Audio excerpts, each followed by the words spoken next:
Hindi niyo kailangang i-base ang lahat ng decisions niyo, ang mood niyo, ang emotional state and mental state ninyo sa ex ninyo. Marami pa rin sa inyo yung nagtatanong or nagsasabi na, bakit siya naka-move on na? Bakit siya okay na?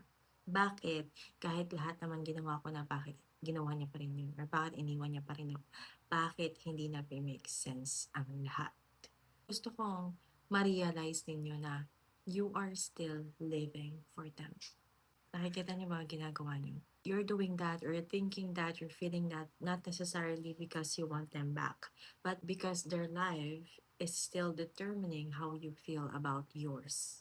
You measure your healing against how they quickly moved on. Question your worth based on why they left. You wait for an explanation before you allow yourself to heal, to have closure. You keep analyzing their behavior instead of asking yourself what you need. And that's still giving them control over your life. You don't need to understand why they did what they did before you heal. You don't need to know whether they regret it or not. You don't need to know if they are happy without you.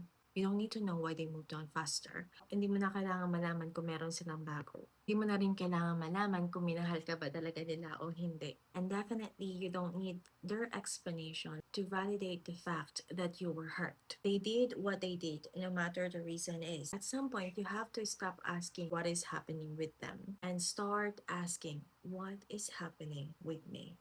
What do I need right now? What am I feeling? Ano yung nararamdaman ko?